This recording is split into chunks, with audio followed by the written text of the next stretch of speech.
Saya mau mengajarkan doktrin Allah Tritunggal, tapi saya tahu kalau diberikan lengkap dalam banyak seri, sangat sedikit orang yang mau belajar. Jadi saya berusaha untuk membuat dalam satu session, memang mungkin agak panjang, tapi tetap satu session. Dan saya berikan seringkas mungkin, tetapi dengan bukti-bukti yang sejelas mungkin. Saudara, khotbah ini saya berikan topik kejamakan dalam diri Allah. Karena itu penekanan saya. Sebetulnya mengapa kita itu percaya Tritunggal? Kalau mau ringkas sekali, sangat ringkas, maka kita percaya Tritunggal itu karena di dalam Alkitab itu ada dua kelompok ayat. Pertama adalah kelompok ayat yang menunjukkan ketunggalan Allah. Dan kedua adalah kelompok ayat yang menunjukkan adanya kejamakan dalam diri Allah. Nah, kalau kita memang orang yang percaya Alkitab sebagai firman Allah, tidak boleh ada yang manapun dari dua kelompok ini yang kita buang. Seandainya kita buang yang kedua, maka kita berakhir dengan percaya Allah tunggal mutlak. Seperti percaya saksi Yehova, Unitarian, mungkin Sabellianisme, Jesus only, dan sebagainya. Tapi sebaliknya kalau yang pertama yang kita buang, kita berakhir dengan Tritaisme, percaya tiga Allah. Dan tidak ada orang Kristen yang benar yang percaya seperti itu. Dalam pengakuan iman Athanasius itu ada bahwa dipercaya Bapa itu Allah, Anak itu Allah, Roh Kudus itu Allah, tapi tidak ada tiga Allah, tetapi hanya ada satu Allah.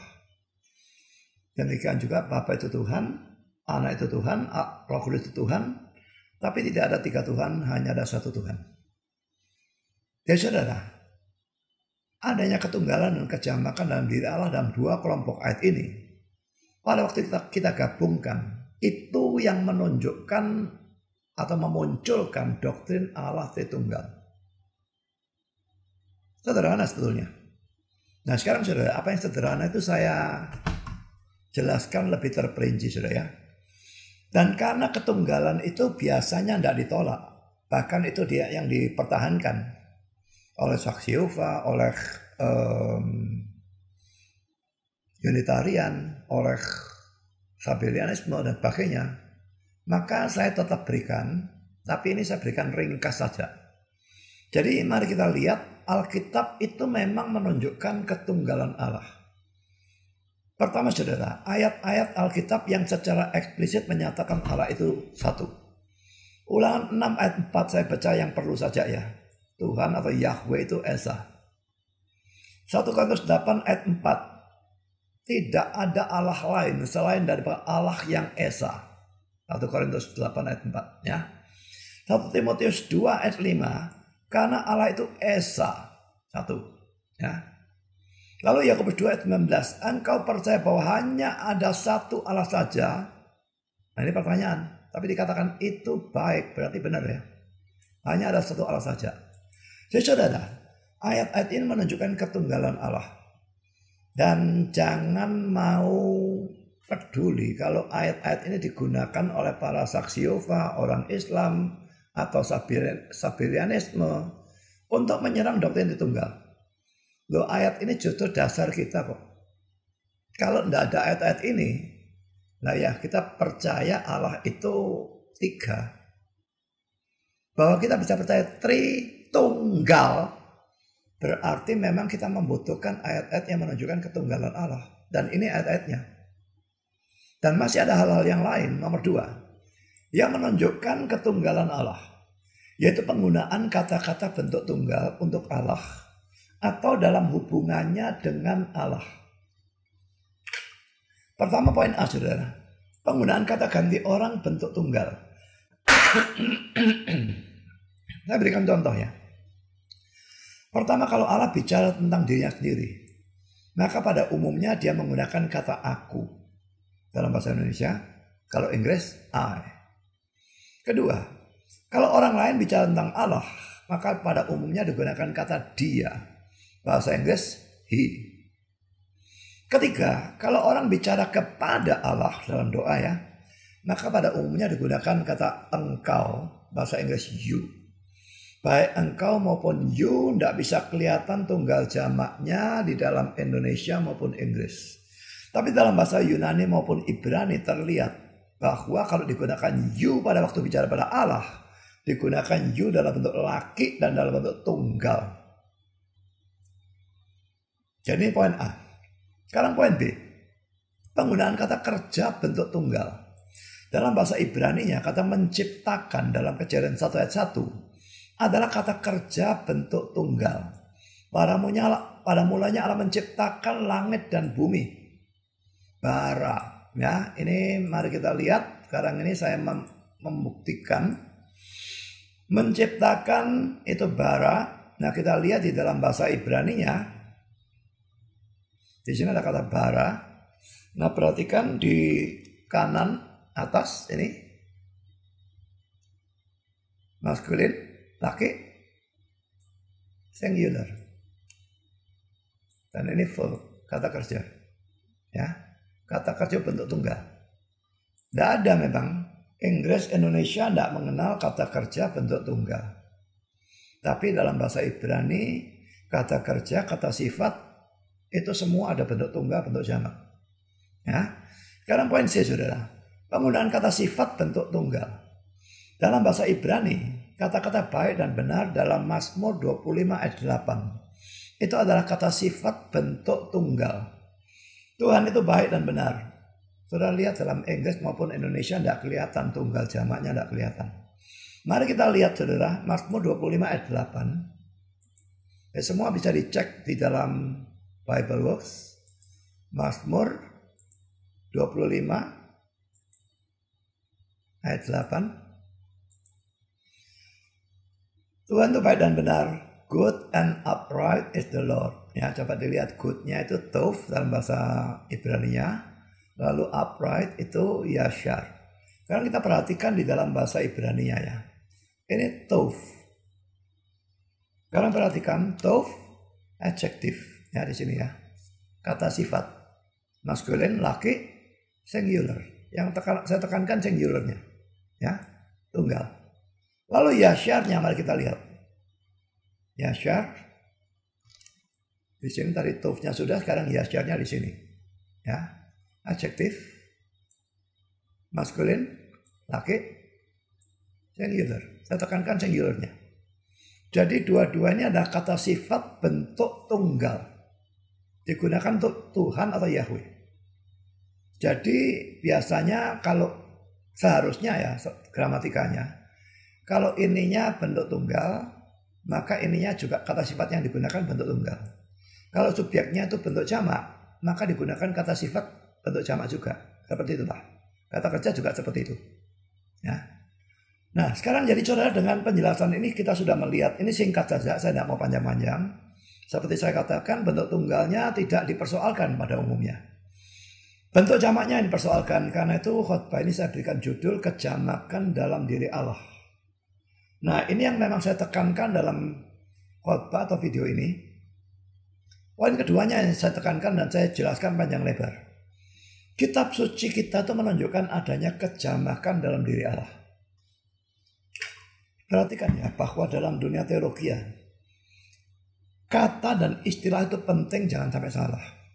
Salah kata bisa jadi sesat. Jadi perhatikan kata-kata saya atau cara saya menggunakan. Saya tidak menyebutkan banyak Allah. Saya tidak menyebutkan Allah itu jamak. Tapi saya mengatakan adanya kejamakan dalam diri Allah. Atau kalau mau lebih tepat lagi, adanya kejamakan tertentu dalam diri Allah. Jadi saya tidak percaya Allahnya jamak ya. Saya tetap percaya Allah tunggal, Allah itu esa. Tapi dalam ketunggalan atau keesaannya terdapat suatu kejamakan tertentu. Nah, poin pertama saudara, saya akan bahas ini yang panjang lebar dalam perjanjian lama. Perjanjian baru jauh lebih jelas, tetapi laki-laki biasanya tidak dipersoalkan. Perjanjian lama yang bahkan lebih banyak dipermasalahkan karena Yesusnya belum lahir. Ada sebetulnya ayat yang menunjukkan Yesus Allah dalam perjanjian lama, tapi sedikit. Maka orang pikir, oh dalam PL itu Allahnya tunggal. Jadi saya berikan bukti lebih banyak dalam PL. Penggunaan kata-kata dan sebagainya yang menunjukkan adanya kejamakan tertentu dalam diri Allah. Pertama poin A, penggunaan kata Elohim untuk Allah. Kejadian 1 ayat 1 yang merupakan bentuk jamak atau plural. Saudara, mari kita lihat. Sebelum ya sudah kita lihat baca ya. Kejadian 1 ayat 1 ya. Kembali. Pada mulanya Allah. Nah, God, ini Elohim. Mari kita lihat di dalam Ibrani-nya. Ini kata Elohim. Coba perhatikan di sebelah kanan ini. Maskulin, noun ya. Elohim itu noun, kata benda. Maskulin itu laki. Tapi saya tekankan plural. Bentuk jamak. Ya. Jadi saudara, kata Elohim itu memang kata bentuk jamak. Kalau kata benda itu kata benda laki-laki, tadi kan laki-laki ya, maskulin ya. Lalu belakangnya berakhiran im. Itu biasanya bentuk jamak dalam bahasa Ibrani. Nah, kata Elohim ini mempunyai bentuk tunggal atau singular, yaitu Eloah. Yang digunakan antara lain dalam ayat-ayat ini. Kita lihat salah satu saja. Habakuk 3 ayat 3. Habakuk 3 ayat 3. Allah atau God di sini Eloah. Ya, kita baca pada awal dari, nah di sini muncul awal dari ayatnya. Kan Ibrani dibaca dari kanan ke kiri ya. Eloah, saudara perhatikan kadang noun kata benda, maskulin laki-laki, singular. Saudara, ada kata bentuk tunggal dari Elohim, yaitu Eloah. Tapi saudara, dalam perjanjian lama, ini dosen saya mengatakan, saya tidak pernah ngecek, tetapi ya secara kira-kira saya percaya. Kata Eloah itu hanya digunakan sebanyak 250 kali. Sedangkan kata Elohim digunakan sekitar 2500 kali. Ya, bilangan ini pasti bukan persis ya, tapi kira-kira segitu. Mau hitung-hitung sendiri, pakai konkordansi, cari. Tapi saya tidak bela nih. Saudara, penggunaan kata bentuk jamak atau plural yang jauh lebih banyak ini, 10 kali lipat, menunjukkan adanya kejamakan dalam diri Allah. Memang harus diakui bahwa Elohim sering dianggap sebagai bentuk tunggal. Tapi yang perlu dipertanyakan adalah, kalau memang Allah itu tunggal mutlak, mengapa tidak digunakan Eloah saja terus-menerus? Mengapa digunakan Elohim, dan lebih lagi mengapa digunakan Elohim jauh lebih banyak dari Eloah? Kalau Allah itu mau ngajar secara tidak membingungkan, maka dia gunakan Eloah terus. Sudah, kita dapat Allah tunggal mutlak. Sudah, tidak akan ada perdebatan betulnya. Mengapa kok banyak Elohim, bahkan jauh lebih banyak? Biarlah orang-orang yang percaya Allahnya tunggal mutlak menjawab kata-kata ini, pertanyaan ini. Mengapa digunakan Elohim?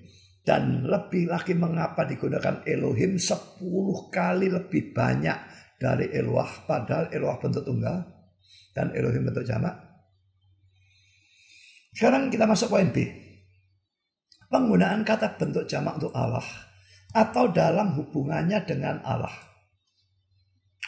Pertama saudara, kata ganti orang bentuk jamak. Sebagai contoh ya. Kejadian 1 ayat 26-27. Berfirmanlah Allah, baiklah kita menjadikan manusia menurut gambar dan rupa kita, supaya mereka berkuasa atas ikan-ikan di laut dan burung di udara, atas ternak dan atas seluruh bumi, dan atas segala binatang melata yang merayap di bumi. Maka Allah menciptakan manusia menurut gambarnya. Menurut gambar Allah diciptakannya dia, laki-laki dan perempuan diciptakannya mereka. Nah saudara, jelas dia mengatakan baiklah kita, bentuk jamak. Ini kelihatan bahasa Indonesia, kelihatan dalam bahasa Inggris. Nah, tapi argumentasi ini dijawab. Nah, ada yang menjawab dengan mengatakan, Pada waktu Allah mengatakan kita dalam Kejadian 1 ayat 26, pada saat itu ia berbicara kepada para malaikat. Saudara, ini omongan tidak bisa kelewat bodoh, saudara. Ya, dia bicara kepada malaikat, jadi katanya itu tidak menunjukkan kejamakan di dalam diri Allah. Tetapi ini tidak mungkin. Karena kalau dalam Kejadian 1:26 diartikan bahwa kita menunjuk pada Allah dan para malaikat, maka haruslah disimpulkan juga bahwa manusia diciptakan juga menurut gambar dan rupa malaikat. Kan menurut gambar dan rupa kita, ya. Kalau kita itu Allah dan malaikat, manusia itu gambar malaikat juga, dan itu tidak ada dalam seluruh Alkitab. Kedua, Allah mengajak malaikat pencipta. Ini lucu, saudara. Jadinya Allah itu pencipta, malaikat adalah co-creator atau rekan pencipta. Malaikat itu ciptaan, mana bisa dia mencipta? Tidak mungkin sama sekali ini. Juga poin C, kata kita bentuk jamak itu dalam ayat 26 diganti dengannya bentuk tunggal dalam ayat 27-nya. Dan ayat 27-nya menunjukkan bahwa yang mencipta adalah tunggal. Dan juga manusia dicipta menurut gambar dan rupanya tunggal lagi. Coba kita kembali. Ya. Di sini bentuk jamak. Di sini yang warna biru bentuk tunggal. Menurut gambarnya, bukan gambar mereka. Diciptakannya, bukan mereka ciptakan, tidak. Jadi di sini ada kejamakan, di sini ada ketunggalan. Nah, kita tidak bisa buang salah satu, kita harus percaya Tritunggal.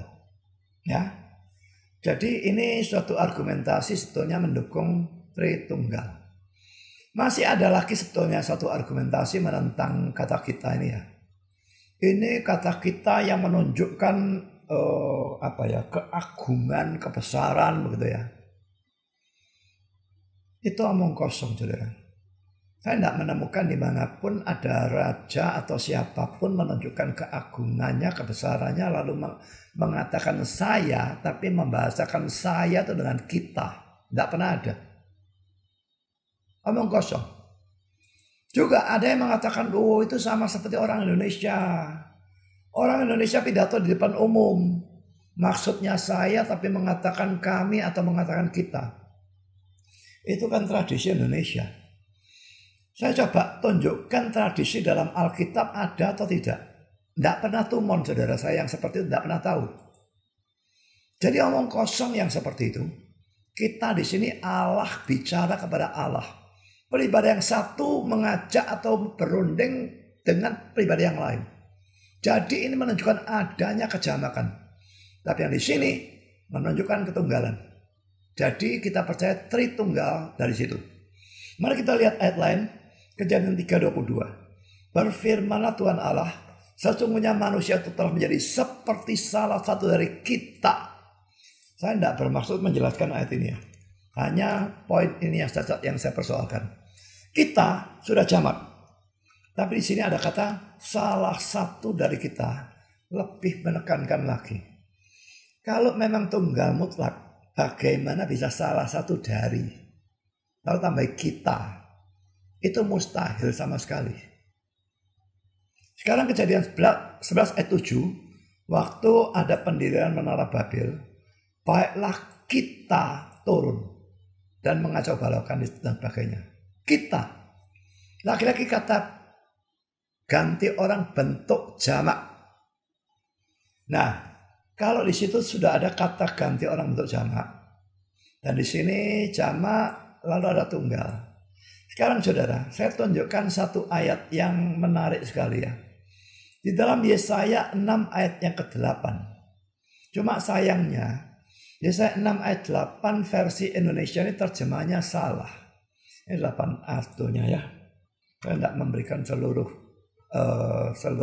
ayat ya. Coba kita lihat Yesaya 6 ayat 8 versi Indonesia ya. Lalu aku mendengar suara Tuhan berkata, siapakah yang akan ku utus?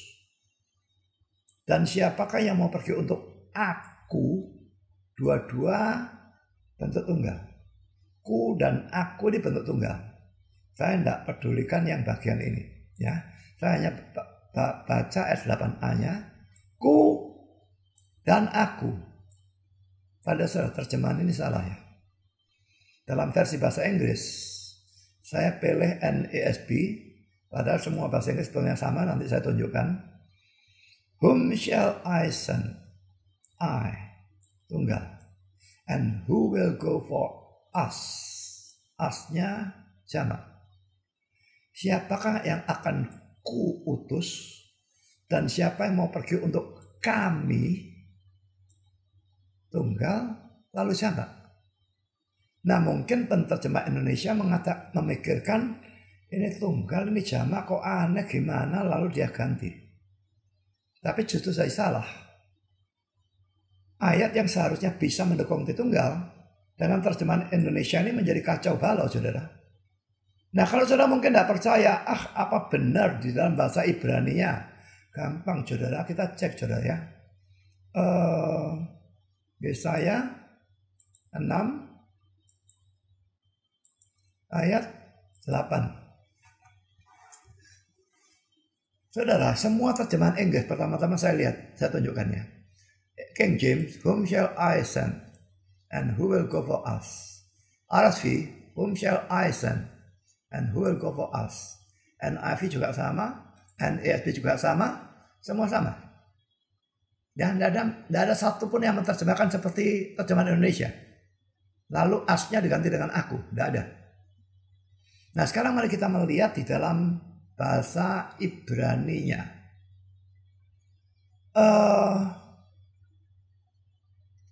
Mungkin lebih enak kalau lihat di sini, ya.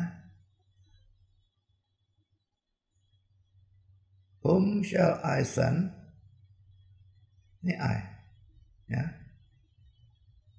Lalu, jadi ini Alkitab interlinear ya. Ini ada kata-kata Ibrani-nya. Lalu ada kata-kata bahasa Inggrisnya. And who will go for us? Ya. Jadi sebetulnya terlihat dari sini terjemahnya memang benar bahasa Inggrisnya. Ini ya. For us-nya itu di sini. Jadi ini ada suffix itu akhirannya. First person common plural. Orang pertama tapi jamak, berarti us. Ya.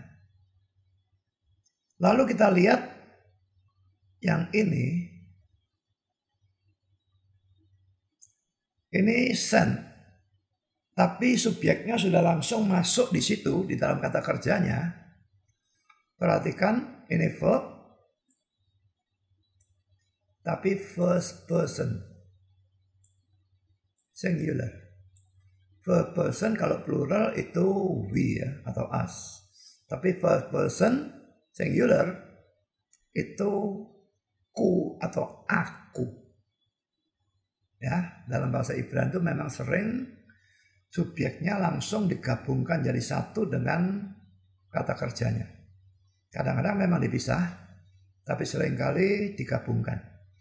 Jadi saya sudah menunjukkan dari Bible Box bahwa memang terjemahannya ini ngawur ya. Yang benar itu adalah ini. Nah, lalu sekarang pertanyaannya kok lucu ya. Whom shall I send?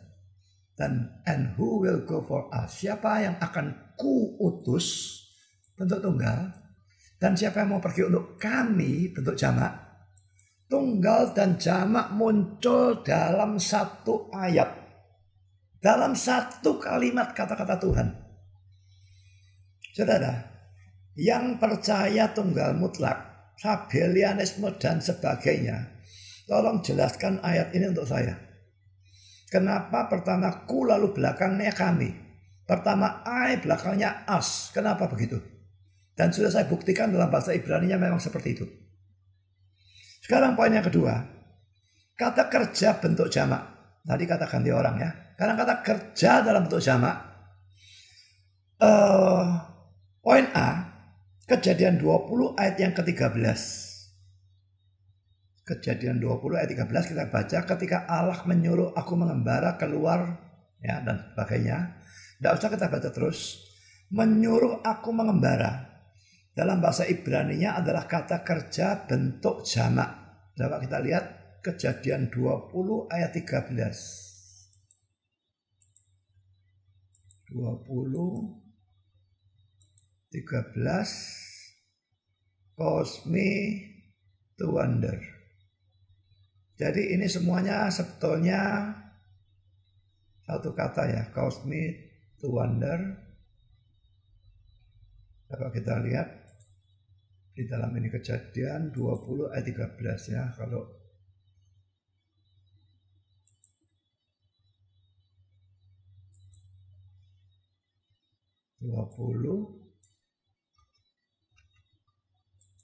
ayat 13, cause to wonder, me-nya dipisah ya, tapi cause to wonder ini dalam satu ayat ya. Dari yang ini coba kita sekarang lihat di sini.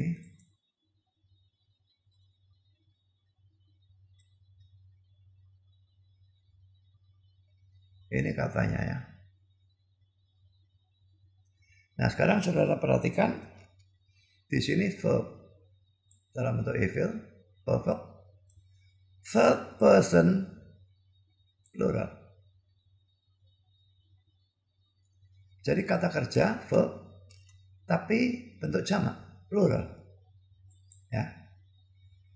Tidak bisa kelihatan tentu pada waktu diterjemahkan ke Indonesia maupun ke Inggris. Tapi dalam bahasa Ibrani kelihatan itu kata kerja bentuk jamak. Di sini ini Allah. Kalau Allahnya bentuk tunggal, kenapa kata kerjanya bentuk jamak? Kalau memang mereka percaya Allah tunggal mutlak, kenapa menggunakan kata kerja bentuk jamak? Tolong jawab saya. Memang saya tadi katakan, pada umumnya untuk Allah digunakan kata kerja bentuk tunggal. Seperti Kejadian 1 ayat 1, kata bara mencipta itu bentuk tunggal. Tapi kenapa ada ayat seperti ini? Di mana digunakan kata kerja bentuk jamak untuk Allah. Saya berikan contoh yang lain, saudara. Kejadian 35 ayat yang ke-7. Karena Allah telah menyatakan diri kepadanya di situ ketika ia lahir terhadap kakaknya. Nah, kata-kata telah menyatakan ini dalam bahasa Ibrani-nya lagi-lagi kata kerja bentuk jamak. Mari kita lihat Kejadian 35 ayat 7. 35 ayat 7. God appeared, ya. Galah, ya. Coba kita bisa cari.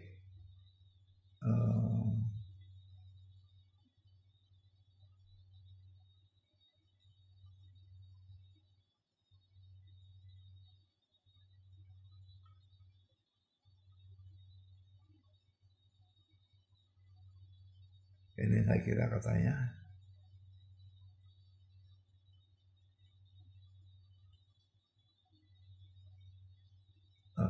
Appeared ya. Maaf, bukan. Oh ya, galah kok ya. Benar ya. Jadi ini katanya Neval. Jadi bentuknya menjadi berbeda. Ya.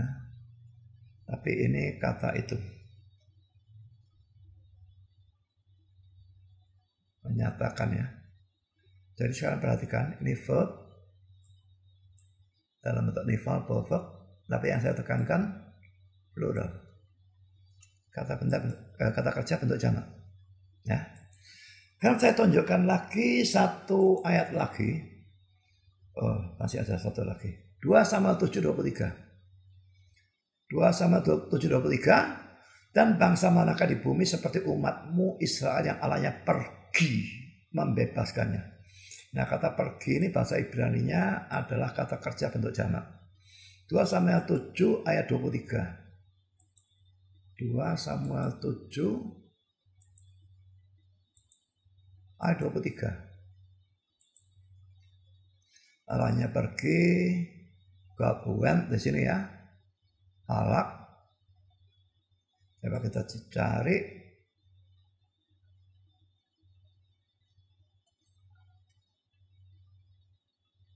God.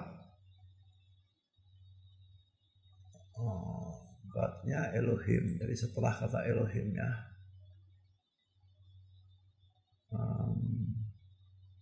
Terus terang saya tidak banyak baca bahasa Ibrani sehingga Elohim mestinya ini, atau saya lihat di sini saja ya.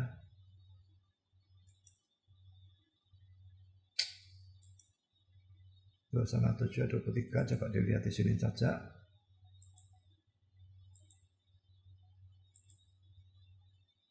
Samuel 7 ayat 23.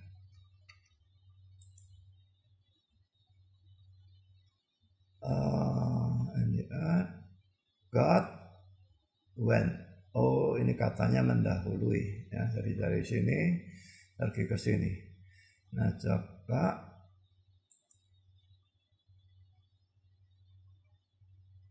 Elohimnya tadi di mana? Elohim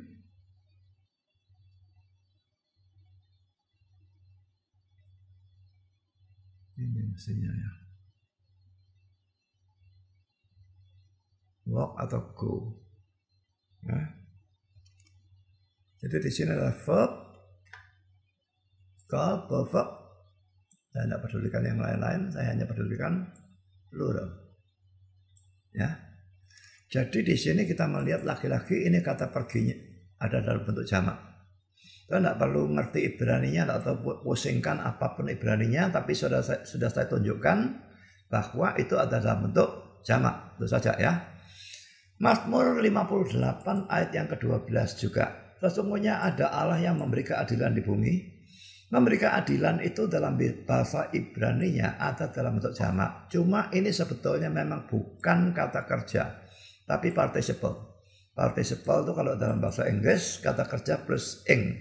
Jadi going, preaching, talking itu semua participle. Mari kita melihat Mazmur 58 ayat yang ke-12.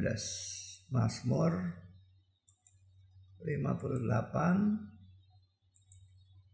ayat 12. Cuma 11 ya, mestinya 11 saya kira. Ya. Dalam bahasa Inggrisnya ayat 11, dalam bahasa Indonesianya ayat 12. Kadang-kadang memang bisa beda ayat ya. Jadi ada Allah yang memberi keadilan, tetapi dalam bahasa Inggris, dalam King James, God that judged in the earth. Jadi menghakimi, ini juga menghakimi ya, syafat. Mari kita melihat di dalam bahasa Ibraninya, ini kata itu, perhatikan, verb, participle, seperti saya katakan tadi. Tapi penekanan saya, plural. Ya, jadi laki-laki bentuk jamak. Jadi saudara, kata kerja participle, tapi ada di dalam bentuk jamak. Padahal dalam ayat-ayat di atas ini subjeknya adalah kata Elohim yang sekalipun bentuk jamak tapi digunakan menyatakan Allah yang Esa. Tadi sudah saya katakan Elohim sekalipun bentuk jamak seringkali digunakan dalam bentuk tunggal menyatakan Allah yang tunggal. Ya, tapi ada kata tunggalnya itu Eloah ya. Jadi di sini Elohimnya menunjukkan tunggal tetapi dikasih kata kerja yang bentuk jamak. Lah ini aneh saudara ya. Sekarang saya berikan poin yang ketiga. Kata-kata bentuk jamak yang lain seperti misalnya poin A. Di dalam Pengkhotbah 12 ayat 1. Laki-laki ini tidak kelihatan dalam bahasa Inggris maupun di dalam bahasa Indonesia ya. Ingatlah akan penciptamu pada masa mudamu. Ini tidak ditulis dalam bentuk jamak. Mari kita lihat dalam bahasa Inggris pun ya. Creator. Ya, padahal saudara, kata pencipta dalam bahasa Ibrani ada dalam bentuk jamak. Sehingga seharusnya kalau memang mau hurufiah, mestinya diterjemahkan creators. Pencipta-pencipta. Mari kita melihat di dalam Bible Works, Pengkhotbah 12 ayat 1. Ya, creator dari asal kata bara memang.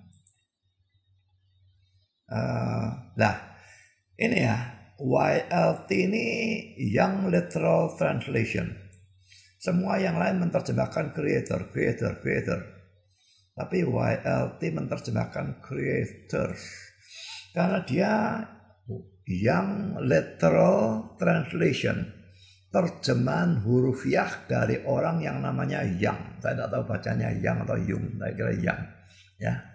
Nah, karena dia memang hurufiah, dia terjemahkan di dalam bentuk jamak. Creators, ini sebetulnya sudah bukti.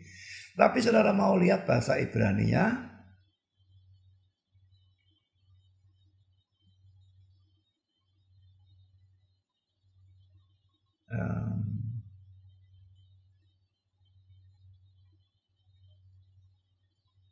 di sini mestinya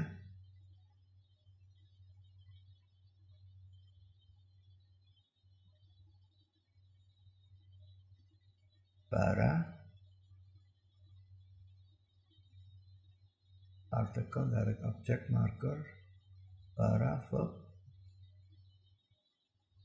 plural construct.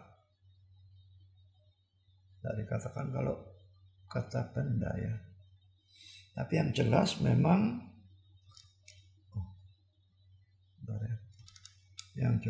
dikatakan plural.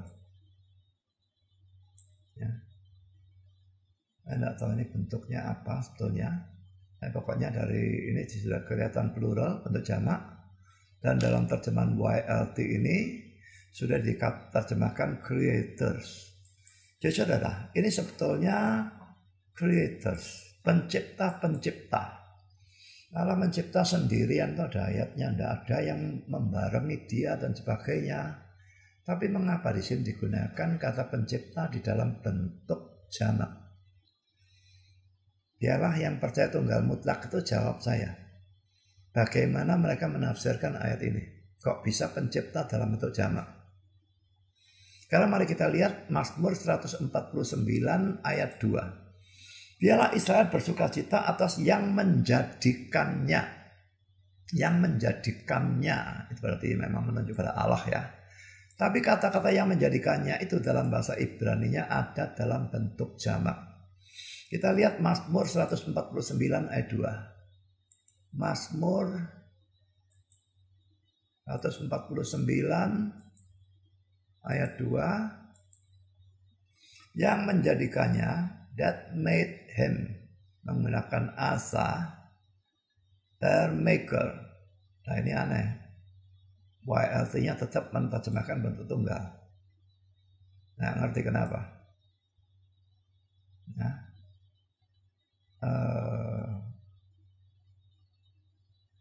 Israel ini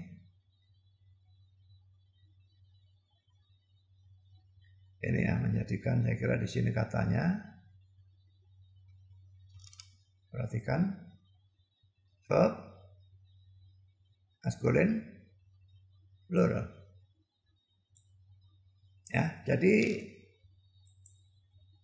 nyanya ini tunggal. Ya. Tapi yang menjadikan ini dikatakan sebagai plural. Jadi laki-laki ada kata bentuk jamak. Dan ini jelas menunjuk pada Allah ya, yang menjadikannya.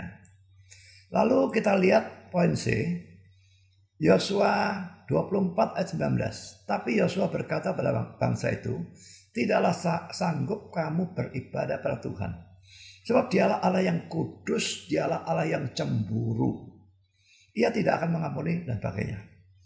Saya hanya tekankan dua kata, kudus dan cemburu.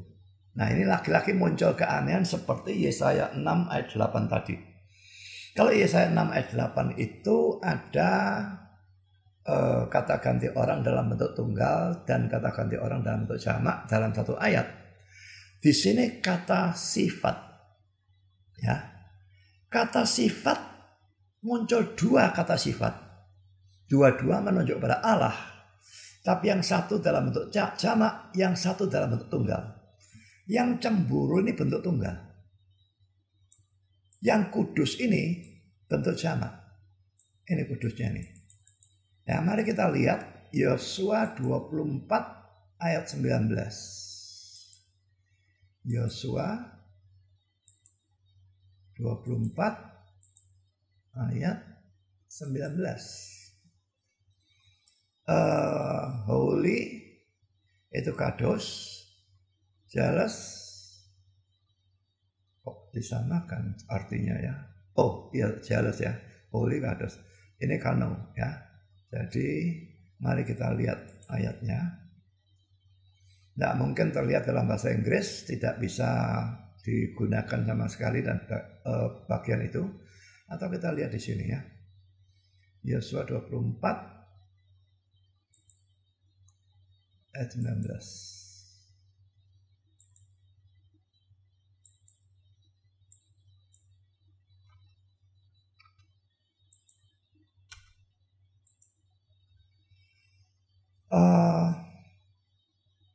Holy Kedoshim, ada im ini sudah pasti bentuk jamak saudara ya.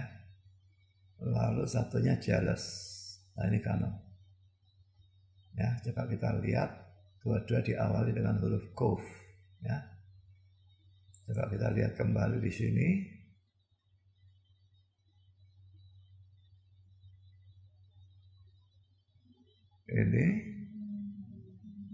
Ini yang kudus ya. Kita perhatikan adjektif, kata sifat ya, maskulin, laki, tapi saya tekankan plural. Nah sekarang kata satunya itu yang di sini, jealous. Coba kita lihat di sana, adjektif, maskulin, singular, tunggal. Jadi kata cemburu bentuk tunggal, kata kudus bentuk jamak. Ini Allah yang kudus, dia Allah yang cemburu. Satu pakai tunggal, satu pakai jamak. Yang tidak percaya itu tunggal tuh suruh pikir kalimat ini mau diapakan gitu loh. Kecuali mereka bilang ini salah tulis. Tidak ada bukti kalau salah tulis. Kalau memang salah tulis mesti manuskripnya ada perbedaan nanti. Saya pengen tahu ada yang bisa membedakan. Jadi yang tidak percaya Allah itu Tritunggal, suruh mereka jelaskan kenapa kudus di sini dalam bentuk jamak. Padahal cemburunya ada dalam bentuk tunggal. Memang Tuhan mau bikin kita pusing tanpa alasan? Ya, jadi saudara, ini mirip dengan Yesaya 6 ayat 8. Di sana digunakan kata ganti orang tunggal dan jamak. Sekarang di sini kata sifat tunggal dan jamak terhadap Allah. Sekarang sudah kita masuk poin C. Penggunaan nama Tuhan atau Yahweh. Ini Tuhan huruf besar semua. Berarti YHWH ya. Tapi 3 kali berturut-turut. Dalam bilangan 6, 26, 24, 26. Lalu lagi sebutan kudus bagi Allah 3 kali berturut-turut dalam Yesaya 6 ayat 3. Ini tidak perlu lihat bahasa Ibraninya. Ya, Indonesianya saja kelihatan. Bilangan 6, 24 sampai 26. Ini digunakan untuk berkat dalam perjanjian lama ya. Kalau imam besar memberkati bangsa itu. Kalimat pertama, Tuhan memberkati engkau dan melindungi engkau. Kalimat kedua, Tuhan menyinari engkau dengan wajahnya dan memberi engkau kasih karunia. Kalimat ketiga, Tuhan mengharapkan wajahnya kepadamu dan memberi engkau damai sejahtera. Pertanyaannya, kenapa kok 3 kali? Kenapa kok enggak 5 kali atau 7 kali? 7 kali bilangan sempurna, bagus sekali mestinya. Kenapa 3? Lalu 3-nya kebetulan barangkali di sini ya. Nah ini di sini sekarang terulang 3 kali lagi ya. Dan mereka berseru seorang kepada seorang, katanya, kudus, kudus, kuduslah Tuhan semesta alam. Kenapa 3 kali? Tuhannya 3 kali, kudusnya 3 kali. Kenapa tidak 2 kali, 4 kali, 5 kali, 7 kali, 10 kali? Kenapa 3? Menurut saya jelas ada hubungannya dengan Tritunggal. Dan ini jejak-jejak yang paling awal doktrin Tritunggal. Tadinya kita cuma tahu ada kejamakan ya sampai saat ini ya. Tapi sekarang disebut 3 kali Tuhan dan 3 kali kudus, 3 kali Yahweh, 3 kali kudus. Ini mulai ada bayang-bayang. Tri. Jamaknya tuh tertentu bilangannya, bukan 2, bukan 5, bukan 10. Jadi yang ngajar duit tunggal itu otaknya ditaruh di dengkul. Yang mengajar monoteis mutlak sama juga. Kenapa mesti 3 kali?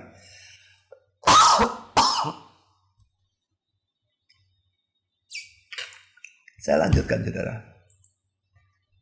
Kata esa atau satu yang digunakan dalam Ulangan 6 ayat 4 dalam bahasa Ibrani-nya adalah echad.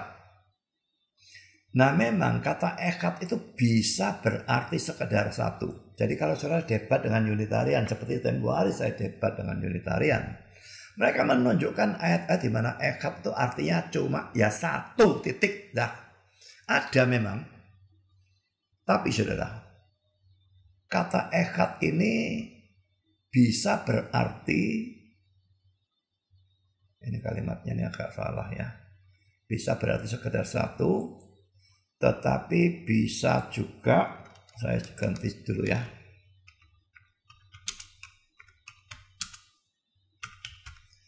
bisa juga berarti satu gabungan. Dalam bahasa Inggrisnya a compound one.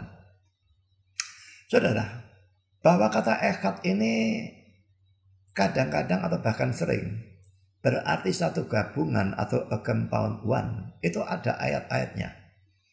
Bukan satu yang mutlak atau an absolute one, tapi satu gabungan atau a compound one. Nah, ini ada ayat-ayatnya. Ya. Terus terang yang ini juga bisa ya. Kadang-kadang betul-betul satu, bisa. Tapi juga bisa yang ini. Dan saya sekarang tekankan yang ini. Saya berikan contoh, saudara. Kejadian 1 ayat 15. Dan Allah menamai terang itu siang dan gelap itu malam. Jadilah petang, jadilah pagi. Itulah hari pertama atau echad. Day one sebetulnya terjemahan hurufiahnya. Hari 1. Terdiri dari petang dan pagi. Tapi 1. Dan digunakan kata echad. Tidak usah saya tunjukkan kata echadnya, saya kira, karena di sini bisa dijelaskan hanya dari bahasa Indonesianya. Petang dan pagi digabungkan menjadi echad, menjadi satu. Ya. Contoh kedua, Kejadian 2 ayat 24. Adam dan Hawa menjadi satu daging. Sebab itu seorang laki-laki akan meninggalkan ayahnya dan ibunya dan bersatu dengan istrinya, sehingga keduanya, laki dan perempuan, itu menjadi satu daging. Satu ini gabungan laki dengan perempuan itu, suami dengan istri itu. Dan di situ menggunakan kata echad. Ya. Lalu saudara, nah kalau ini tidak bisa kelihatan saudara ya, poin ketiga, Isra 2 ayat 64. Seluruh jemaat itu satu. Ya, satu kumpulan begitu ya, satu kumpulan jemaat. Tapi terdiri dari banyak orang, berarti kan satu gabungan. Ya, ini tidak bisa terlihat, bahasa Indonesia tidak bisa kelihatan, bahasa Inggris tidak bisa kelihatan. Mari kita lihat di dalam bahasa Ibrani-nya. Isra 2:64. Isra 2.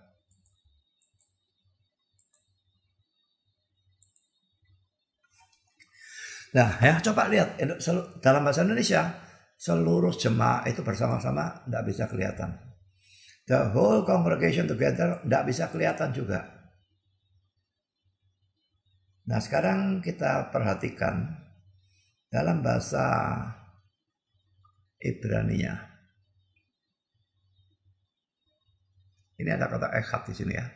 Memang bagian awalnya ini ada partikelnya ya. Tapi selanjutnya ini kata echad. Dan coba perhatikan. Echad. Ini partikelnya tadi. Di sini. Tapi ini kata echadnya. Numeral, bilangan. Singular. Tapi penekanan saya memang singular. Seluruh jemaat itu kan banyak orang. Tapi kok bisa digunakan kata echad? Berarti satu gabungan. Ya. Sekarang kita lihat lagi contoh keempat. Yeskiel 37:17. Dua papan digabung jadi satu papan. Satunya pakai echad. Kita baca ayatnya. Gabungkanlah keduanya menjadi satu papan. Sehingga keduanya menjadi satu dalam tanganmu.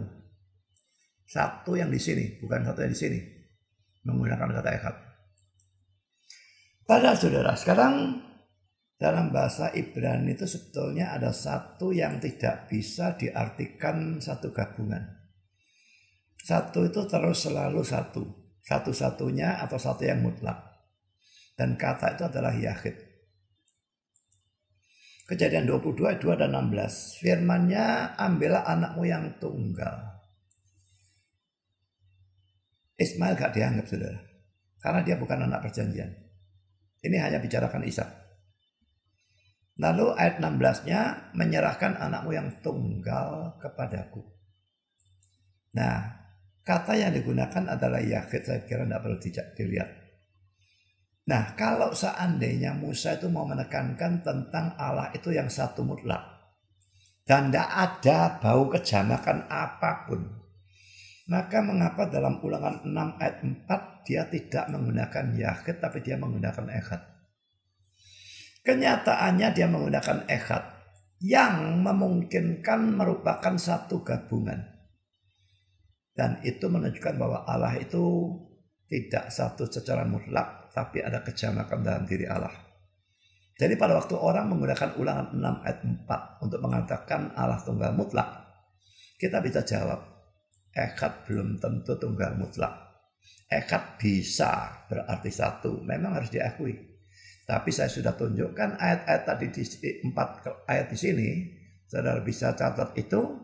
Dan itu menunjukkan bahwa kata echad itu merupakan gabungan. Sekarang sudah kita selesai dengan perjanjian lamanya. Dan kita masuk dalam perjanjian baru. Dalam perjanjian baru, ini lebih-lebih lagi ya. Ada pernyataan yang lebih jelas, sangat jelas tentang pribadi-pribadi yang berbeda. Jadi saya katakan pribadi-pribadi yang berbeda dalam diri Allah. Atau adanya kejamakan dalam diri Allah.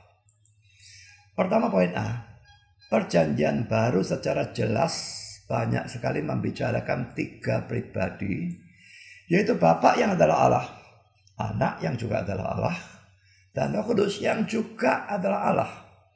Pertama saudara, Yesus adalah Allah. Saya di sini tidak mau menekankan keilahian Yesus, kalau mau itu pelajaran yang lain supaya ini tidak terlalu panjang. Jadi saya hanya berikan saja 12 ayat Alkitab yang secara eksplisit atau jelas menyatakan Yesus sebagai Allah. Yesaya 9 ayat 5, Yohanes 1 ayat 1, Yohanes 1 18, Yohanes 20 ayat 28, Kisah 20-28, Roma 9 ayat 5, Filipi 2 5b 7, Titus 2 13, Ibrani 1 ayat 8, 2 Petrus 1 ayat 1, 1 Yohanes 5 ayat 20, dan Wahyu 1 ayat 8. Saya tidak bacakan. Saya hanya tunjukkan pelan-pelan saja ya. Ini Yesaya 9 ayat 5. Disebut Allah yang perkasa, ini nubuat tentang Yesus ya. Nah, saya sedikit nyeleweng karena nubuat untuk Yesus itu menyebut dia dengan istilah Bapa yang kekal. Dan ini sering dipakai oleh Sabellianisme untuk mengatakan, lihat, Yesus ini disebut Bapa. Saudara, terjemahan ini salah ya. Yesaya 9 ayat 5 ini saya berikan singkat saja. Bapa yang kekal itu sebetulnya terjemahnya salah. Kata kekal dalam bahasa Ibrani-nya dalam kata benda. Jadi sebetulnya Bapa dari kekekalan. Nah, kata Bapa itu tidak harus diartikan Bapa dengan anak. Bapa itu bisa diartikan pencipta. Pada waktu Bapa dari kekekalan, diartikan pencipta dari kekekalan. Loh, kekal itu diciptakan oleh Yesus. Yesus itu pencipta dari kekekalan. Jadi istilah ini menunjukkan dia itu luar biasa kekalnya, hanya begitu saja. Bukan disebut Bapa. Ya, jadi ini menyimpang sedikit memang. Tapi yang saya tekankan di sini, dia disebut Allah yang perkasa. Lalu Yohanes 1 ayat 1, firman jelas menunjuk pada Yesus dan dikatakan firman itu adalah Allah. Jangan percaya omong kosongnya saksi Yehova. Di sini kata Allahnya berbeda dan sebagainya, tidak ada definite artikel dan sebagainya. Terjemahan ini sudah benar. Yohanes 1 ayat 18, anak tunggal Allah. Memang di sini ada 4 versi ya manuskripnya. Menurut saya yang paling benar adalah versi yang ini. Terjemahan NASB, the only begotten God. Satu-satunya Allah yang diperanakkan. Jadi Yesus disebut sebagai satu-satunya Allah yang diperanakkan. Bapa itu Allah tapi dia tidak pernah diperanakkan. Dia memperanakkan. Roh Kudus itu Allah tapi dia tidak diperanakkan, dia dikeluarkan. Yesus itu atau anak itu Allah. Dan dia satu-satunya Allah yang diperanakkan. Ini mendasari baik Tritunggal maupun keilahian Kristus. Sekarang Yohanes 20:28. Thomas menjawab dia, ya Tuhanku ya dan Allahku. Ini Thomas berkata kepada Yesus ya. Dan sebut dia sebagai Tuhan maupun Allah. Dan kalau saya baca ayat selanjutnya, 29, Yesus menerima itu sebagai pengakuan iman yang benar. Berbahagialah engkau. Kalau kata-kata Thomas ini ngawur, Yesus pastinya mencela. Hei goblok. Yang bilang aku Allah siapa? Yang bilang aku Tuhan siapa? Jangan ngawur aja nyebut. Kan begitu. Coba saudara sebut saya Allah. Tak maki-maki sama saya. Saya bukan Allah kok. Yesus menganggap itu sebagai pengakuan iman. Baca sendiri ayat 29-nya. Sekarang Kisah Rasul 20-28. Ini ada kata-kata yang terjemahnya kacau ya. Menggembalakan jemaat Allah yang diperoleh dengan darah anaknya sendiri. Kata anak ini sebetulnya tidak ada. Jadi katanya kalau anak ini dibuang, katanya ini menunjuk pada kata Allah. Ini jemaat Allah yang diperolehnya dengan darahnya sendiri. Jadi nya menunjuk pada Allah, tapi pada saat yang sama pasti menunjuk pada Yesus. Karena adanya kata darah. Jadi ayat ini menyatakan Yesus sebagai Allah. Ya. Roma 9 ayat 5. Ini bicara Mesias. Lalu ia adalah Allah yang harus dipuji sampai selama-lamanya. Lalu Filipi 2. Ini bicara tentang Kristus Yesus ayat 5b. Dan dikatakan dalam rupa Allah. Lalu di sini ada kesetaraan dengan Allah. Lalu Titus 2 ayat 13. Memang tanda kurungnya dari saya. Tapi saya bisa buktikan dengan rumus bahasa Yunani bahwa ini yang benar. Ya, penyataan kemuliaan Allah yang maha besar dan juru selamat kita. Semuanya dalam tanda kurung. Yesus Kristus. Jadi Yesus Kristus itu adalah Allah yang maha besar. Juga adalah juru selamat kita. Ya. Ibrani 1 ayat 8 kata tentang ini seharusnya kepada. Tetapi kepada anak ia berkata tahtamu ya Allah. Berarti Bapa bicara kepada anak dan menyebutnya ya Allah. 2 Petrus 1 ayat 1. Kehadiran Allah dan juru selamat kita Yesus Kristus. Jadi Yesus Kristus disebut Allah maupun juru selamat kita. 1 Yohanes 5:20. Yesus Kristus lalu dia adalah Allah yang benar. Lalu Wahyu 1 ayat 8. Konteksnya saudara baca ya. Ayat 7-nya bicara soal Yesus. Ayat 9-20 penglihatan tentang Yesus. Saya percaya ayat 8-nya bicara tentang Yesus juga. Memang ini pro kontra tetapi saya yakin ini bicara tentang Yesus. Aku adalah Alfa dan Omega, firman Tuhan Allah yang ada dan yang sudah ada dan yang akan datang, yang maha kuasa. Saya tidak peduli Unitarian Saksi Yehova tidak mau menerima bahwa ini bicara tentang Yesus atau Yesus yang bicara. Tapi saya percaya hal itu, saya yakin hal itu. Jadi Yesus adalah Allah. Saya sudah berikan bukti, saya bisa berikan panjang lebar, tapi poinnya hari ini Tritunggalnya. Roh Kudus adalah Allah, poin kedua. Kalau Bapa adalah Allah, tidak perlu saya buktikan. Semua percaya. Roh Kudus adalah Allah, saya buktikan secara sederhana saja ya. Kisah Rasul 5, 3 dan 4. Tapi Petrus berkata, Ananias, mengapa hatimu dikuasai iblis sehingga engkau mendustai Roh Kudus? Sekarang, engkau bukan mendustai manusia tapi mendustai Allah. Tadi dia bilang mendustai Roh Kudus. Di sini mendustai Allah. Berarti Roh Kudus itu adalah Allah. Lalu poin B, dalam perjanjian baru kita melihat ketiga pribadi dalam diri Allah itu disebutkan dalam satu bagian kitab suci. Mari kita lihat ya. Matius 3, 16, 17. Sesudah dibaptis, di sini ada Yesusnya atau pribadi kedua.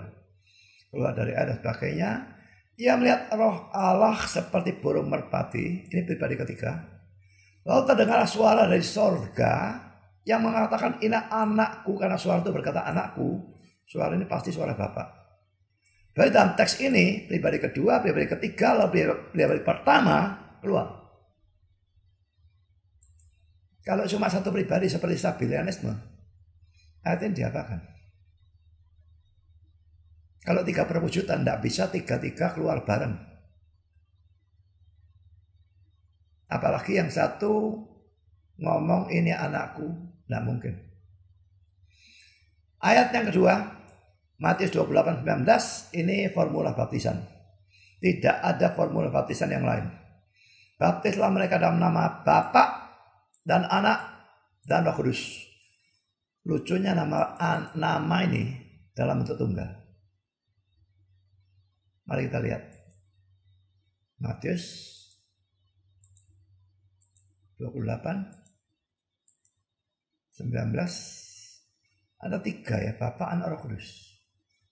Tapi name, bahasa Inggrisnya sudah kelihatan. Ya, kita lihat di dalam bahasa Yunani-nya karena ini perjanjian baru.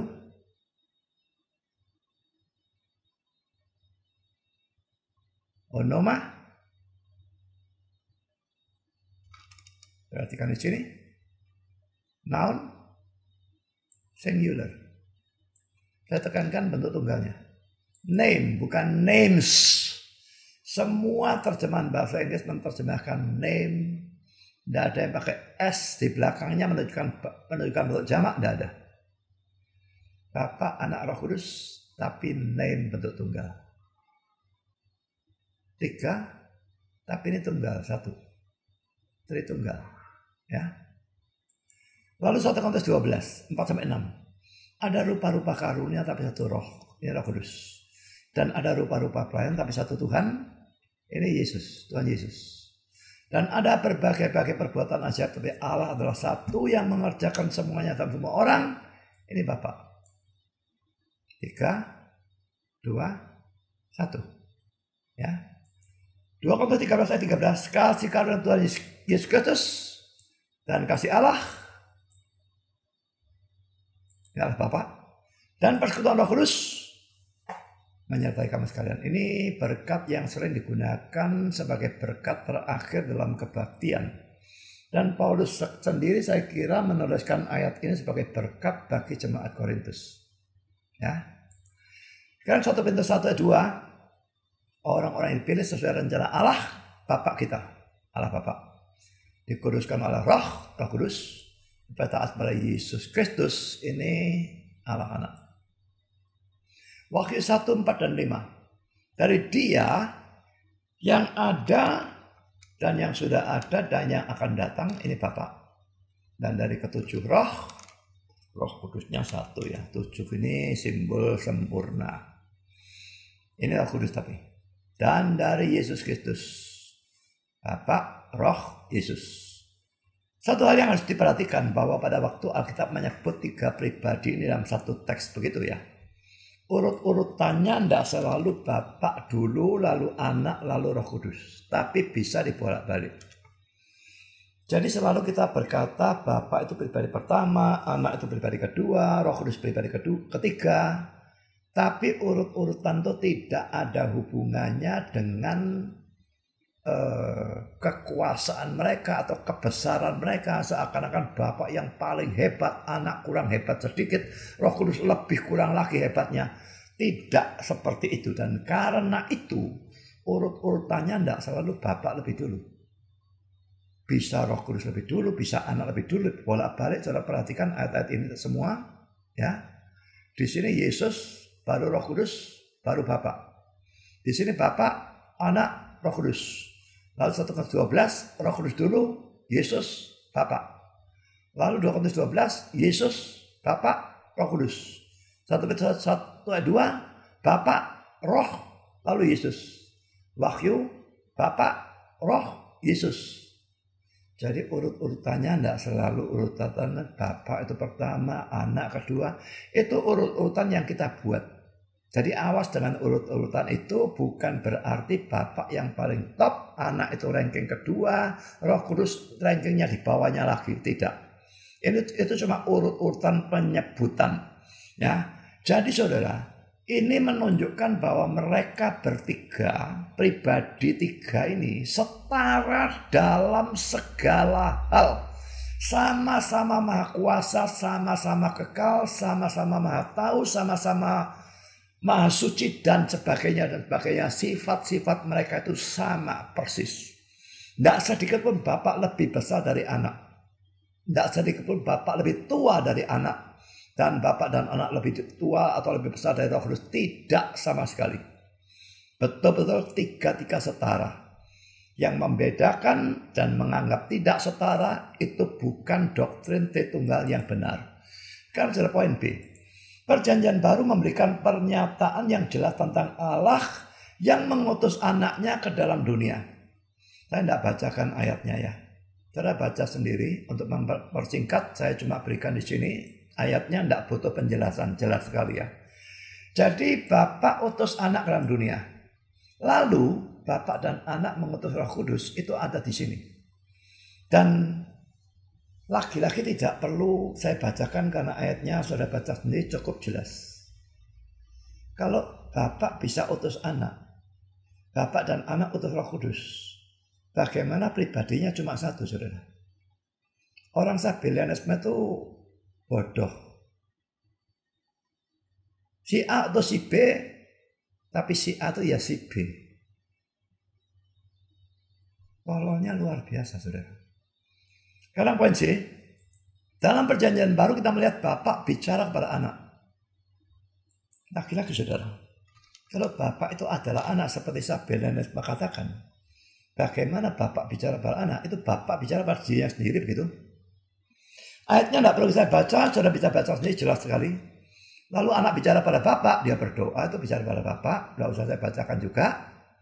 Roh Kudus berdoa pada Allah dalam hati orang percaya. Karena berdoa kepada Allah berarti Roh Kudusnya bicara kepada Allah. Bagaimana bisa saling bicara? Di sini poin B saling utus. Di sini muncul bisa barengan dan sebagainya. Tidak masuk akal kalau tidak tiga pribadi, saudara. Ya, Sabellianisme itu salah mutlak habis-habisan. Jesus only sama saja.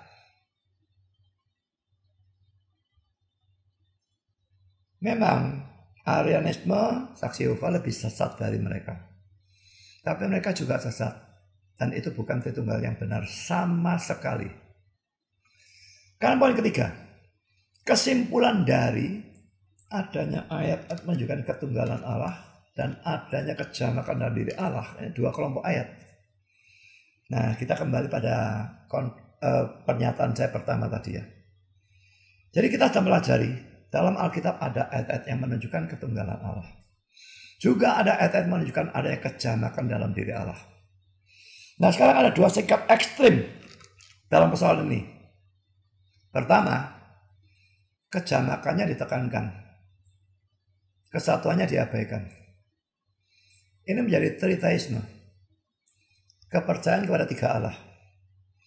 Ini salah karena mengabaikan ketunggalan Allah. Berarti mengabaikan sebagian dari kitab suci, sebagian dari firman Tuhan. Tidak boleh membuang satu ayat pun, satu iota pun dari Alkitab, satu titik pun tidak boleh diubah, dibuang, tidak boleh. Apalagi satu kelompok ayat. Ekstrem kedua, kebalikannya. Menekankan kesatuan Allah dan membuang atau mengabaikan kejamakan dalam diri Allah. Kita tidak bisa hanya menyoroti ayat-ayat yang menunjukkan ketunggalan Allah. Dan lalu mengatakan Allah itu tunggal mutlak. Karena kalau kita melakukan hal itu, lalu apa yang akan kita lakukan dengan ayat-ayat yang menunjukkan adanya kejamakan dalam diri Allah? Membuangnya? Mengabaikannya? Ini tentu tidak mungkin dilakukan oleh orang yang mempercayai Alkitab sebagai firman Tuhan. Saudara membuang satu ayat saja, saudara menghina firman Tuhan, saudara bukan orang Kristen. Apalagi membuang sekelompok ayat. Tapi saudara, sikap inilah yang diambil oleh Unitarianisme dan juga oleh, saya kira kata mungkin sebaiknya dibuang. Dan juga oleh Sabellianisme, sehingga Unitarianisme percaya tunggal mutlak. Satu pribadi, satu hakikat. Ini juga sebenarnya sama. Satu hakikat, satu pribadi, tapi tiga perwujudan. Bedanya kalau di sini ini Unitarianisme atau Saksi Yehova, mereka tetap percaya Yesus itu Allah sungguh-sungguh. Ini kalau Unitarian yang asli ya. Percaya Allah sungguh-sungguh. Unitarian tidak percaya Yesus itu Allah yang sungguh-sungguh. Tapi Sabellianisme percaya Yesus itu Allah yang sungguh-sungguh. Terbalik saya. Ya. Jadi Sabellianisme ini percaya Bapa itu yang menjadi Yesus. Berinkarnasi menjadi Yesus. Jadi Yesus itu Allah sungguh-sungguh. Tapi kalau Unitarian tidak. Yesus betul-betul di bawah Allah. Yesus itu suatu ciptaan. Allah kecil. Kalau didesak, akhirnya ya bukan Allah sama sekali. Tapi kalau Sabellianisme yang sejati, itu percaya Yesus itu Allah. Betul-betul Allah. Kalau ada orang yang ngaku Sabellianisme, tapi anggap Yesus bukan Allah, anggap Yesus dicipta, itu Sabellianis yang abal-abal. Dia lebih sesat dari Sabellianis. Saya kok dengarnya Tewu seperti itu, saya tidak tahu, tapi saya tidak dengar sendiri. Tapi kalau dia seperti itu, dia Sabellianis yang abal-abal. Sabellianis saja tidak. Lebih sesat dari Sabellianis. Kalau memang percaya Yesus bukan Allah. Jadi saudara, orang-orang yang sungguh-sungguh percaya pada Alkitab harus memperhatikan kedua kelompok ayat ini. Dan doktrin Allah Tritunggal merupakan satu-satunya jalan untuk menerima kedua kelompok ayat ini tanpa menabrakkan. Sebaliknya mengharmoniskan, menerima keduanya dan mengharmoniskan. Yang ayat menunjukkan kejamakan itu yang menunjukkan tri. Ayat-ayat yang menunjukkan ketunggalan itu yang menunjukkan tunggal. Dan tri dan tunggal digabung muncul doktrin Allah Tritunggal. Kalau kita mau menerima doktrin Allah Tritunggal, maka kita bisa mengharmoniskan kedua kelompok ayat tersebut. Sebaliknya kalau kita menolak doktrin Allah Tritunggal, kita harus menghadapi kontradiksi yang tidak bisa diharmoniskan dalam Alkitab. Kalau saudara orang Kristen yang waras, saudara harus menerima doktrin Allah Tritunggal. Saya kira penjelasannya sudah cukup jelas, sekalipun saya bahas singkat. Ya, ini sudah singkat. Kalau singkat saya bisa. Tapi ini sudah cukup jelas dan saya buktikan dengan Bible Works dan sebagainya. Kalau tunggal saya tunjukkan, kalau jamak saya tunjukkan dan sebagainya. Tidak ada alasan saudara menolak apa yang saya sudah jelaskan dengan jelas dan bukti dan sebagainya, ayat dan macam-macam hal. Bukti Alkitab maupun bukti menggunakan rasio kita.